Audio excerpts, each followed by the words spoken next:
Are you looking for tips and ideas on how you can build muscle faster from your time spent working out in the gym? If so, you're in the right place. In this video, I'm going to walk you through one of my own workouts and show you how I aim to do just that. I'm going to give you the reasoning behind my exercise selection and show you how I perform each exercise to build as much muscle as possible. My intention is that by the time you get to the end of this video, you'll have a list of ideas that you can try implementing into your own workouts to help you build muscle faster and more efficiently. If this is our first time meeting, my name is Sam Kaplan. I'm a natural bodybuilder and a physique coach, and I've been pretty fixated on building as much muscle as is naturally possible since I was around 13 years old. What I share with you here is based on my own personal muscle growth experience as a natural bodybuilder and the experience I have coaching my clients over the past 7 years. All right. Buckle up your seatbelts because it's time to dive in. Tom Cruise using witchcraft on me to get the fire off me! 2 deadly sets of Bulgarian split squats are up first in the workout with a rep target of 16. If you've tried any variation of Bulgarian split squats before, then you know it's a special kind of exercise. Oh God, I can't feel my leg! The movement targets the glutes and quads primarily, and depending on your exact execution, you can probably bias one of those 2 muscles more than the other. It might be worth experimenting yourself with how wide of a stance you have and how far you lean forward or stay upright to see where you feel the most tension between the quads and the glutes. The exercise also probably hits the adductors, also known as your inner thigh muscles, since those muscles have to work really hard to keep your knee from caving in during the movement. Even the short head of your biceps femoris, one of the heads of your hamstrings, gets a hit from the exercise. The exercise basically nukes your entire lower body, save from your calves. It's no wonder it's so magical. You're a wizard, Harry. You'll notice that I'm using a machine for this variation and might be curious as to why I'm not just using dumbbells. I like using the machine because it removes some of the stabilization demand you would otherwise need using free weights like dumbbells or even a barbell. Because of that, I get a perceived feeling of confidence that I can push my lower body muscles harder without any chance that my ability to stabilize will be a limiting factor before the muscle bellies themselves. That's not to say that using dumbbells would be an inferior variation. Dumbbells are still fantastic, and there are certainly benefits in training yourself to become stronger at stabilizing. And on a final note, you'll also notice that I'm elevating my front foot. This creates a deficit, which allows me to move deeper. By moving deeper, I can elongate all of my lower body musculature more, leaving me with the potential to expose my muscles to more stimulus compared to moving without as much depth. Give it a shot the next time you do them and experience the magic for yourself.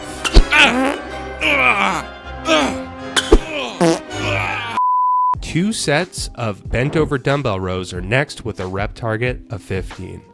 Similarly to the Bulgarian split squats, you can bias which specific muscles of your back you hit based on your setup and execution of this exercise, most notably between the traps and the lats.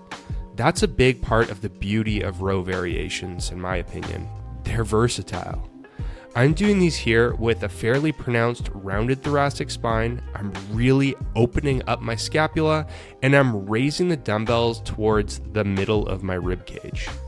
I can feel tension both in the muscles behind my shoulder blades, aka my traps, and a ton of tension on my lats as well, which is likely accentuated by rounding my upper back.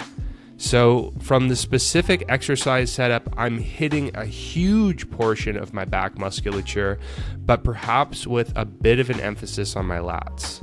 One of the most notable differences between doing this movement and, say, a chest-supported dumbbell or machine row is the involvement of the spinal erectors. With this variation, those muscles have to work really hard to keep your spine from completely collapsing and rounding forward. Although static contractions are likely overall not as stimulative for muscle growth compared to dynamic contractions, this, in addition to Romanian deadlifts, probably does some great things for my own spinal erector strength and growth overall. And since the spinal erectors play a big role in making the back thicker and more dense, this is definitely desirable for me. Oh my God. Next up is the lateral raise machine to obliterate my side delts. As far as my rep target and sets go, I do something a little bit outside of the box here. My first set is just a regular straight set where I do my darndest to hit a rep target of 15. Okay, so that's pretty standard. My second set, however, is where things really start to get wild. I'll do another straight set at the same load as my first one, aiming to do as many reps as possible. But after that, I'll immediately drop the weight by 30 pounds and do as many reps as possible. Then I'll immediately drop it by another 20 pounds and do the same thing. Then another 10 pounds and then another 10 pounds until I'm lifting just 30 pounds, which looks like hardly anything on this machine. When I'm at the 30-pound mark, I'll do as many reps as possible until I can't bear the burning sensation anymore. Then I'll pause for 5 seconds and do it again, and then again, and then again. After the straight set and drop sets, the 4 myo rep sets at 30 pounds leaves me with a unique, special kind of tension on my delts, where it literally feels like my delts are going to melt right off of my shoulder blades, followed by experiencing a pump that leaves me feeling like my shoulders might explode. Needless to say, those last myo rep sets are where it feels like the real magic happens. I'm someone who has had trouble in the past with growing my delts through strictly doing straight sets during different lateral raise variations. Going a little bit outside of the box by implementing drop sets, myo reps, and other extended techniques like partial reps seem to be going a long way for my own personal delt development. So if you're someone that's had some trouble growing your own delts, give something like this a shot and let me know what you think and if it works well for you.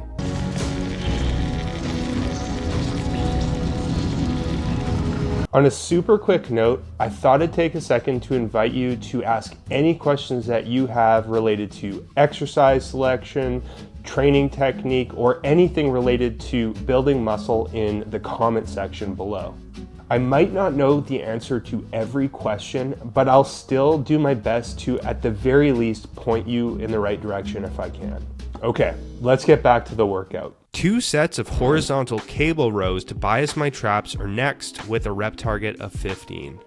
Like the bent over dumbbell rows and Bulgarian split squats from earlier in the workout, depending on your exact setup of this exercise, you have the potential to target different muscles of the back. Here, I'm allowing my shoulders to protract forward whilst allowing my thoracic spine to round, and I'm pulling the attachment right around the center of my pecs. For me, this really seems to bias my traps far more than my lats. I found cable rows to be a good rowing variation to include after bent over rows, since being seated with the cable involves less of a stabilization demand compared to the bent over row variation. Since I'm already fatigued from the bent over rows, this allows me to potentially get more out of my back musculature without my ability to stabilize myself in the bent over position being the limiting factor of the exercise. Ow! And to finish up the workout, I'm doing 2 sets of flat dumbbell flies with a rep target of 15 to smoke my pecs. I've recently switched to these after having hit a performance plateau with my machine chest press. When last I tried both machine pec flies and cable flies, I didn't love either of them because I felt like my biceps were more of the limiting factor of the exercise than my chest. Not ideal. With the dumbbells, however, I'm finding that almost all of the tension is staying on my pecs and not on my biceps. Perfect. As I do these, I try to move with tons of control and awareness and aim to make sure that tension stays on my pec muscle bellies and not overwhelmingly on the tendons around my armpit. Back in 2017, I made a nagging tendon injury much worse from overdoing this exercise. Idiot! But hey, you live and you learn, and now I know that if I start to feel fiery tendons, to not overdo it. Anyhow, since reincorporating these into my program, I've been loving them. I think of them kind of like a Romanian deadlift, but for the chest and not the hamstrings and glutes, since the pecs are exposed to tension at the highest amount in the bottom position and the lowest amount of tension in the top position, very similarly to a Romanian deadlift. For that reason, I don't go out of my way to bring the dumbbells close to each other at the top of each rep. Instead, I raise them up just to the point before tension completely comes off of them. What the heck are you doing? And that's the workout. It's actually the third workout in my own personal full body training program. If you'd like to see the videos for my first and second workouts, I've included the links to them in the description below. Make sure to check them out if you want more tips and ideas on how you can make your own gym workouts more efficient for muscle growth.